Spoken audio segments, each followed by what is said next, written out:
마이크가 없어서 시간 되면 저 마이크 꺼질까봐 걱정할 염려가 없습니다.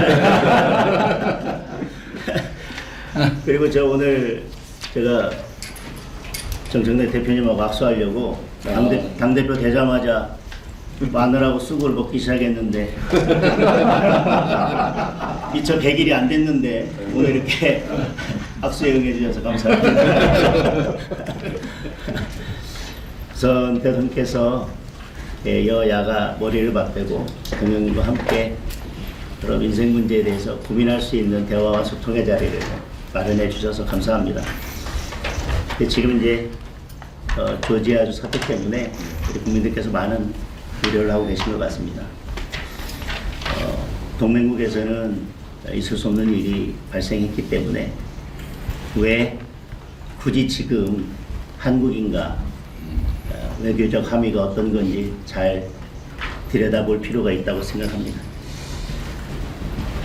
대통령께서 곧 취임 100일을 맞이시는데 그동안 이렇게 짐이 무거우셨을 것 같습니다.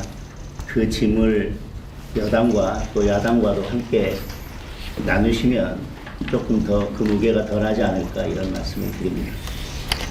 그리고 취임 100일을 한마디로 표현드리면 불확실성과 불안감이 증가한 시기가 아니었나 싶습니다. 관세 협상이 아직 진행 중이고 관세 협상의 결과도 일본과의 격차가 벌어지고 있는 것 같습니다. 그런 와중에 이런 조지아주 사태 같은 일이 벌어져서 국민들의 불안감이 높아지고 있는 것 같습니다. 그 와중에 또 북중러의 위협 때문에 한반도의 긴장감이 고조되고 있어서 그런 점들에 대해서 대통령께서 세심하게 살펴주셨으면 하는 부탁의 말씀을 드립니다. 대외적인 여건이 이렇게 녹록치 않은데 또 국내 기업들의 기업 환경도 또 녹록치 않은 것 같습니다. 상법, 노란봉투법이 통과되었고 중대재해처벌법에 대해서 강력한 적용을 말씀하시면서 지금 건설 경기가 악화되고 있고 내수 부진이 이어지고 있습니다. 그에 따라서 고용도 악화되고 있고 청년 실업도 증가하고 있고 자영업자들의 폐업도 증가하고 있는 상황입니다. 이런 악순환이 계속되고 있기 때문에 여러 여건들을 살피셔서 기업들이 숨쉬고 원활히 기업 활동할 수 있는 여건들을 만들어 주십사 하는 부탁의 말씀도 드리겠습니다. 이렇게 국내 여건이 녹록치 않고 기업들이 힘들어지면 저는 대통령께서 말씀하셨던 결국 코스피 5천도 허망한 부호가 될 수 있기 때문에 코스피 5천에 대한 국민들의 기대와 열망이 높고 결국은 경제가 바탕이 튼튼해야 주가도 받칠 수 있는 거기 때문에 두 가지가 잘 조화롭게 될 수 있도록 대통령께서 살펴주십사 하는 말씀을 드리겠습니다. 이번에 발표된 부동산 정책에 대해서도 수요자 욕구와는 거리가 먼 공급자 중심의 대책이 아닌가 하는 우려가 있습니다. 규제 중심이 아니라 민간 주도의 수요자 중심의 공급 정책이 될 수 있기를 바랍니다. 이번 부동산 정책을 이렇게 표현하는 국민들이 있더라고요. 소비자는 최신형 핸드폰을 갖고 싶은데 공중전화를 계속 늘리면 수요자의 수요와 맞지 않다. 그래서 그런 점들도 잘 살펴주십사 하는 말씀을 드립니다. 정부 조직 개편안에 대해서도 또 기대도 있지만 우려도 있습니다. 정부 조직 개편은 그 정부의 국정 철학이 고스란히 담긴 것 아니겠습니까? 그런데 정부 조직 개편이 특정 집단을 위한 조직 개편이 아니라 국민 전체를 위한 조직 개편이 되었으면 하는 바람을 말씀드리겠습니다. 취임 100일의 즈음에서 취임 100일을 평가하면서 국민들에게는 이런 우려도 있는 것 같습니다. 취임 100일 동안 대통령보다는 특검이 더 많이 보였다. 국회도 야당은 없고 여당, 더불어민주당 한 당만 보였다. 이런 우려들이 있는 것 같습니다. 특검의 이런 수사 그리고 또 여당의 입법 강행 이런 것들이 계속된다면 앞서 말씀드렸던 그런 국민들의 불확실성이나 불안감은 또 두려움으로 바뀔 수도 있기 때문에 그런 국민들의 마음을 잘 관리해 주셨으면 하는 말씀을 드립니다.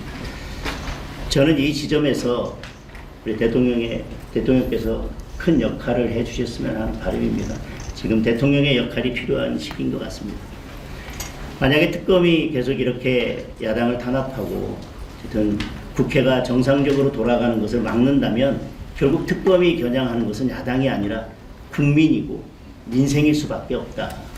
그래서 그런 점들에 대해서 잘 좀 살펴주셨으면 합니다. 그리고 우리는 특검을 바라보기를 과거에 대한 청산이라고 하지만 국제적으로는 이런 특검의 무리한 수사가 인권 유린이나 종교 탄압으로도 비춰질 수 있어서 우리 국격과 관련된 문제이고 대한민국을 외국에 바라보는 국제적으로 바라보는 시각과 관련된 문제이기 때문에 이 점도 충분히 고려할 필요가 있어 보입니다. 지금 국민은 특검이 아니라 대통령을 원하고 있습니다. 저는 대통령께서 제2요구권을 행사해서라도 필요한 조치를 하셔야 된다고 생각합니다. 거부권은 야당의 입법만을 막기 위한 무기는 아니라고 생각을 합니다. 민생을 살리고 정치를 복원하고자 한다면 저는 지금 특검을 연장하겠다는 법안이나 특별재판부를 설치하겠다는 이런 법안들에 대해서는 대통령께서 과감하게 제2요구권을 행사해 주십사 하는 건의를 드립니다. 그렇지 않다면 지금 이런 여러 법안들, 특히 특검을 연장하거나 특별재판부를 설치하는 이런 법안들이 결국 대통령의 뜻과 같은 것이 아니겠나, 대통령의 뜻과 일치하는 것이 아니겠나라고 국민들께서는 오해하실 수도 있다고 생각합니다. 지금은 사법부가 권력 앞에서 스스로 누워서 자는 척을 하고 있지만 헌법 질서에 맞지 않는 이런 특별재판부 이런 것들이 강행이 된다면 저는 지금 자고 있는 사법부를 일으켜 세울 수도 있다는 우려를 합니다. 헨리 키신저가 정치적 대화는 갈등을 해결하는 열쇠라고 했습니다. 특정 진영이 아니라 국민 모두의 대통령이 되어 주십사 하는 부탁의 말씀을 드립니다. 상대를 죽여야 내가 사는 정치를 끝내는 대통령이 되어 주십사 하는 부탁의 말씀을 드립니다. 견제와 균형이 무너지면 민주주의는 사망합니다. 대통령이 지금 그런 균형추의 역할을 해주셔야 한다고 생각합니다. 대통령께서 정치를 복원하는데 중심적인 역할을 해주신다면 저희 야당도 비판할 것은 비판하되 민생을 위해서 머리를 맞대고 협조할 부분은 적극 협조해 나가도록 하겠습니다. 그래서 민생과 경제를 위해서 대통령께서 여야 대통령께서 함께 모여서 머리를 맞댈 수 있는 정부와 여당과 야당이 함께 머리를 맞댈 수 있는 소통 창구를 만들어 주시고 그 소통 창구를 계속 열어 주십사 하는 부탁의 말씀을 드리겠습니다. 이렇게 여당과 야당이 대통령과 함께 소통하면